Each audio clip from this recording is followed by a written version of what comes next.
Public یہ سننا چاہتی ہے ہر چیز کیا ہو رہی ہے؟ غلط. ڈاکٹر بھی غلط ہیں اور پولیو بھی غلط ہے, فلانا بھی غلط ہے, یہ بھی غلط ہے, وہ بھی غلط ہے, کام سارے کر رہے ہوتے ہیں. جب دوسرے کی باری آتی ہے تو کیا ہے؟ غلط ہے. اس سوچ سے اپنے آپ کو نکالو. یہ اسکالرس کی بات شروع ہوئی تو میں نے اس پہ بات کی. جو اسکالر بھی ہر وقت منفی باتیں منفی باتیں منفی باتیں منفی باتیں. اچھا, ایک اور اہم بات آئی. کچھ دن پہلے ایک بڑے اسکالر کو مجھے سننے کا موقع ملا. وہ ہسٹری بیان کر رہے تھے. ہسٹری میں کیا بیان کر رہے ہیں؟ خلافت راشدہ جب سے ختم ہوئی ہے تو اسلامی حکومت آئی نہیں ہے. اسلامی حکومتیں بولو آئی نہیں. سب ظالمانہ جابرانہ حکومتیں تھیں جس کو محدثین فقہا علماء سپورٹ کرتے رہے, ناجائز سپورٹ. سب یہ بنو امیہ بھی, بنو عباس بھی, خلافت عثمانیہ بھی, اندلس کی مسلمانوں کی خلافت وہ بھی, اور 1000 سال جو ہندوستان میں مسلمانوں کی حکومت, سب 2 نمبر. سب کیا تھے؟ نہیں آ رہی سمجھ میں میرا خیال ہے بات؟ سب کیا تھے؟ سب 2 نمبر. اور ظلم یہ کہ یہ مولوی انہی کو سپورٹ کرتے رہے, ایسی 2 نمبر حکومتوں کو. میں نے کہا یار یہ آدمی اگر انگریز یہ بات کر رہا ہوتا, ہندو یہ بات کر رہا ہوتا, ہم کہتے اسلام دشمنی میں کر رہا ہے. کیا خیال ہے؟ یہ ہے مذہبی, ان کا دعویٰ یہ ہے کہ ہم اسلام کی خدمت کر رہے ہیں اور تاریخ کو ہم لوگوں کے سامنے کھول کھول کے بیان کر رہے ہیں. میں نے کہا کوئی انگریز یا کوئی ہندو یا کوئی سکھ جب یہ سنے گا کہ تمہارے خلفائے راشدین کے بعد سے لے کے اب تک کوئی انسان کا بچہ پیدا ہی نہیں ہوا ہے حکمرانوں میں, وہ کہے گا اب کیا, اب 1400 سال کے بعد تم پیدا کرو گے. اس زمانے کے لوگوں کا تقوی آپ دیکھو, ان کا علم آپ دیکھو, ان کی تہجد کی نمازیں, ان کے صدقہ خیرات. امام بخاری کی تاریخ پڑھو آپ, امام ابو حنیفہ کی تاریخ پڑھو آپ, امام ترمذی کی تاریخ پڑھو آپ کہہ سکتے ہو تو امام بخاری تھے. بھائی جب اس ٹائپ کے لوگ کسی سوسائٹی میں ہوتے ہیں تو پھر اس ٹائپ کے لوگ پیدا ہوتے ہیں. ایسا نہیں ہوتا لاکھوں میں ایک ہی پیدا ہو جائے. نہیں آئی سمجھ میں بات؟ کسی جگہ کا کوئی بہت بڑا سائنٹسٹ ہے تو اس کا مطلب یہاں سائنسدان پیدا ہو رہے ہیں, یہ ان میں سپیریئر نکل آیا. یہ نہیں ہوتا کہ سارے جاہلوں ایک آئنسٹائن پیدا ہو گیا وہاں پہ, یہ نہیں ہوتا. تو امام بخاری جیسے لوگ جس ہسٹری میں پیدا ہوئے ہیں اس کا مطلب اس ٹائپ کے لوگ تھے جن میں ایک امام بخاری وہ تھوڑا سا اور آگے نکل گئے, جس میں ابو حنیفہ اور امام احمد بن حنبل جیسے فقہا پیدا ہو رہے ہوں جس سوسائٹی میں, اس کا مطلب اس زمانے میں ایسے پیدا ہوا کرتے تھے. یہ تھوڑے سے ایک قدم آگے نکل گئے اس لیے مشہور ہو گئے. لیکن ایسی تاریخ بیان کی جاتی ہے کہ سب غلط, 2 نمبر. میں نے کہا اب یہ لائے گا اوریجنل وہ والی خلافت جو خلفائے راشدین لے کر آئے تھے, باقی سارے کیا کر رہے تھے؟ گھاس کھا رہے تھے. ایک سے میں نے کہا بھائی یہ بنو امیہ کی بھی اسلامی حکومت تھی, بنو عباس کی بھی اسلامی حکومت تھی, اور خلافت عثمانیہ بھی اسلامی حکومت تھی, اور جو مغلوں کی حکومت تھی اس میں بھی قانون اسلامی تھا. کہہ رہے ابے یہ اسلامی نہیں تھا, یہ فقہی تھا. فقہی کیوں فقہی کہہ رہے؟ کہیں حنفیت قائم تھی, کہیں شافعیت تھی, کہیں حنبلی. یہ تو فقہ کی حکومت تھی, اسلام تھوڑی تھی. عجیب پاگل پنے والی بات ہے. تو یہ فقہ اسلام کے علاوہ کچھ اور ہے؟ فقہ تورات و انجیل سے اخذ کیا ہے, وہی اسلام ہے جس کو فقہا نے بیان کیا اور فقہ کی کتابوں میں اس کو محفوظ کر لیا, وہی لا کی شکل میں نافذ ہو گیا. تو اس طرح کے اسکالرس کو جب انسان سنے گا تو مثبت سوچ پیدا ہوگی یا منفی؟ بولو.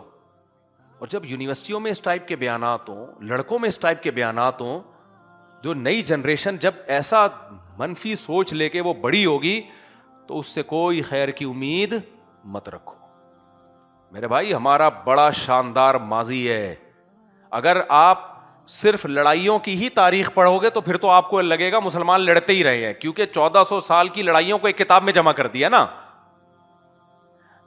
اور آسان مثال دیتا ہوں, آپ میں سے کسی کی شادی کو 30 سال ہو گئے ہوں گے, کسی کو 25 سال, کسی کو 20 سال. کیا خیال ہے؟ ایسا ہی ہے نا. آپ کے اپنی بیگم سے جب رخصتی ہوئی تھی اس کے بعد سے لے کے جس دن جھگڑا ہوتا آپ کسی کتاب میں لکھ دیتے. کہا میں نے اپنی بیگم کو یہ کہا, جواب میں اس نے سینڈل ماری. ٹھیک ہے, آج تاریخ ہے فلاں تاریخ, اتنے بج کے اتنے منٹ میں میں نے یہ والی گالی دی, رپلائی میں یہ والی گالی آئی. یعنی جب جب پھڈا ہو رہا ہے وہ چیزیں آپ نوٹ کر رہے ہو. 30 سال میں ایک چھوٹی سی کتاب تو بنے گی کہ نہیں بنے گی؟ اب وہ کتاب جب بعد میں کوئی پڑھے گا وہ کیا سمجھے گا, یہ تو گدھے کے بچے ہیں, انسان کے بچے ہیں ہی نہیں یہ. حالانکہ آپ بڑی محبت سے رہ رہے ہوگے, 8-10 بچے ہو چکے ہوں گے آپ کے, لیکن کیا ہے, تاریخ لکھنے والے نے لکھی ہی کتاب لڑائیوں پر ہے, تو آپ کو یہ لگے گا کہ حالانکہ آپ بڑی محبت سے رہ رہے ہوگے, مثالی شادی ہوگی آپ کی, بڑی مثالی شادی ہوگی آپ کی, 8-10 بچے بھی اگر کسی مثالی شادی میں نہ ہو تو پھر کون سی شادی میں ہوں گے بھائی, کیا خیال ہے؟ میرے پاس آتے ہیں نا میاں بیوی کا کیس, بعض دفعہ کہہ رہے ہوتے ہیں کہ وہ ہماری کبھی بنی نہیں ہے, 6 بچے ہو چکے ہوتے ہیں ان کے, کبھی ہماری بنی نہیں ہے. عورت کہتی ہے اس نے مجھے کبھی محبت دی نہیں ہے, تو میاں بھی کہہ رہا ہوتا ہے آج تک کبھی تمیز سے بات کی نہیں ہے. بہرحال میں نے کہا رپورٹ تو یہ ہے, اب میں اس رپورٹ کو مانوں یا آپ کی رپورٹ کو مانوں؟ اتنی نفرت ہوتی تو 6 بچے کیسے ہو جاتے میرے بھائی, اتنی نفرت اگر ہوتی تو شیطان ہے جو بیچ میں بلا وجہ کی غلط فہمیاں ڈال رہا ہے, اس کا مطلب چل رہی ہے زندگی کی گاڑی. خیر, تو کچھ لوگ نا مسلمانوں کی تاریخ میں جو لڑائیاں ہیں, عبداللہ بن زبیر کا جھگڑا ہوا تھا, اور پھر حجاج بن یوسف کا جو ظلم اس نے کیا, اور وہ پوری ہسٹری سے وہ ساری چیزیں نکال کے پڑھتے رہتے ہیں, پبلک کے سامنے لاتے رہتے ہیں, ایسا لگتا ہے ہم انسان کے بچے نہ تھے نہ ہیں نہ کبھی بن سکتے. میرے بھائی اگر اتنے ہی ہم برے ہوتے, اتنے برے ہوتے, تو کیا ہماری اتنی عظیم الشان حکومتیں بنتی؟ بنو امیہ کے دور میں جو حکومت قائم ہوئی ہے نا, حکومت آپ کہہ سکتے ہو ظلم کی بیس پہ حکومت تھی, نہ ظلم کی بیس پہ اتنی بڑی ریاست قائم نہیں ہو سکتی, کیونکہ لوگوں کو پتا ہوتا ہے ہمارا بادشاہ ظالم ہے, کمبخت کا بچہ ہے وہ, ہر آدمی اپنا مفاد پرست ہوتا ہے, وہ اپنا فائدہ لے کے نکل لیتا ہے. ہمیشہ اتنی بڑی طاقت ویژنری لوگوں کے ساتھ ہوتی ہے, اور ویژنری لوگ جس کا ویژن اچھا ہو, پرسنل لائف میں جیسا مرضی ہو, جب ویژن, میں ایک مثال دیتا ہوں, اللہ نہ کرے آج دوبارہ جنگ چھڑ جاتی ہے انڈیا پاکستان کی, کتنے لوگ ہیں جن کو آرمی چیف سے 20 قسم کے اختلافات ہیں, لیکن ملک سے محبت کرتے ہیں, کیا خیال ہے؟ ملک سے وہ کیا کرتے ہیں, تو اس لڑائی میں سارے کے سارے متحد ہو جاتے ہیں کہ نہیں ہو جاتے؟ کیوں؟ ویژن کوئی شخصیت نہیں ہے, ویژن کیا ہے؟ کنٹری ہے. تو ویژن کے پیچھے لوگ قربانیاں دے دیتے ہیں, شخصیتوں کے پیچھے کوئی نہیں دیتا قربانی. دیتے ہیں لوگ, کچھ لوگ دیں گے, کچھ مخالفت کریں گے. ہٹلر ایک شخصیت تھی نا, اس کے پیچھے لوگوں نے قربانیاں دینا شروع کی, کیسی مار کھائی ہے آخر میں آ کے, خودکشی کر کے مرا ہے وہ, کیونکہ کوئی ویژن نہیں تھا. اور اگر ویژن تھا بھی وہ بیوقوف بنانے والا ویژن تھا کہ دنیا پہ ہم نے حکومت کرتی, ہم جرمن ہیں, ہم بہت پڑھے لکھے ہیں, اور ہم ویسے ہیں اور ویسے ہیں, یہ سب کو پتا تھا بیوقوف بنا رہا ہے ہمیں. کیوں؟ ہم کیا الگ سے کوئی سونے کے نوالے کھا کے بڑے ہوئے ہیں بھائی, ہم بھی ویسے انسان ہیں جیسے پولینڈ والے ہیں, جیسے فرانس والے ہیں, جیسے برطانیہ والے ہیں, سب ایک ہی جیسے ہیں نا. لیکن غلط چیز پہ جو چیز قائم کی تھی اس نے ظلم بھی بے انتہا کیا, اور ایسا ریورس گیئر لگائے کہ ایسا جرمنی انسان کا بچہ بنا, ایک جاپان کو بھی ریورس گیئر لگا اور ایک جرمنی کو بھی ریورس, دونوں سے زیادہ نیک دنیا میں آپ کو کوئی ملے گا ہی نہیں. تو یہ نیک ان کو قرآن و سنت نے نہیں بنایا. یہ جب رشیا نے چترول لگایا نا, ایک طرف سے رشیا نے کوٹا, ایک طرف سے امریکہ نے کوٹا, دونوں طرف سے فوجیں آگے مل گئی تھی, اور جرمنی بیچ میں پس گیا. اور وہ ہٹلر کی جو باتیں تھی اور پروپیگنڈے اس کے ہو رہے تھے, ہم یوں, وہ جا کے اس نے اپنے آپ کو مارا ہے, رپورٹ یہی ہے, پتہ نہیں خود مرا ہے یا کس نے مارا ہے, واللہ عالم. لیکن مسلمانوں کے ساتھ ایسا نہیں ہوا میرے بھائی. جب ہماری امپائرز قائم ہوئی ہیں دنیا میں, 1920 میں خلافت عثمانیہ کا خاتمہ ہوا ہے, 100 سال گزرے ہیں. آپ خلافت عثمانیہ کے تحت جو کنٹریز آتے تھے, کبھی ان کنٹریز کو آپ گوگل پہ سرچ کرو, کہاں تک انگریز کہتے تھے گریٹ اسیمین, گریٹ سلطنت. اور یہ ہندوستان میں جو ہماری 1000 سال حکومت قائم ہوئی ہے, یہ کیا چھوٹا ملک تھا؟ پورا پاکستان, پورا بنگلہ دیش, پورا برما, دنیا کی سب سے بڑی آبادی تھی یہاں پہ. چائنا پہ ہم نے حکومت کی, آج بھی چائنا میں بے شمار مسلمان ملیں گے آپ کو.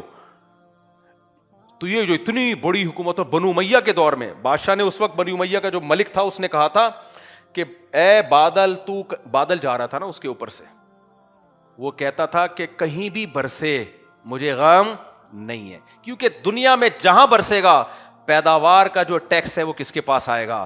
میرے پاس آئے گا. تو یہ سارے ہی 2 نمبر, سارے ہی چور اچکے, ایسا نہیں ہوتا میرے بھائی. یہ مسلمانوں کی تاریخ کا ایک شاندار ماضی ہے. اسی میں سائنٹسٹ پیدا ہو رہے ہیں, ابو حنیفہ پیدا ہو رہے ہیں, امام شافعی پیدا ہو رہے ہیں, امام بخاری پیدا ہو رہے ہیں, اتنے بڑے بڑے علامہ البیرونی پیدا ہو رہا ہے. اور ایک ہندو کا میں نے خود یہ کلپ سنا ہے, ایک ہندو اسکالر ہے, بڑے انصاف کی بات کی اس نے کہا کہ آج آپ کو نا 100-150-200 سال میں آپ کو 400-500 سال 15ویں صدی عیسوی کے بعد انقلاب آیا نا یورپ میں, اس کے بعد آپ کو ہر فیلڈ میں سائنٹسٹ ملیں گے, آپ کو مسلمانوں میں بھی, انگریزوں میں بھی, جیپنیز میں بھی, فرینچ میں بھی, ہر طرح. لیکن آپ ذرا 500-600 سال پیچھے چلے جاؤ نا, ہر فیلڈ میں سائنس کی کسی فیلڈ میں بھی اگر نام آتا ہے صرف مسلم اسکالر. دنیا پہ سکہ ہی صرف اور صرف ہمارا چل رہا تھا, تہذیب صرف تھی ہی ہمارے پاس. اتنا شاندار ماضی اور سارے کرپٹ, سارے 2 نمبر. کیوں, وجہ کیا ہے؟ وہ لڑائیوں والی چیزیں پڑھ رہے ہوتے ہیں بیٹھ کے. آپ اگر علمی کارناموں والی کتابیں پڑھو گے تو آپ کا دماغ مثبت بننا.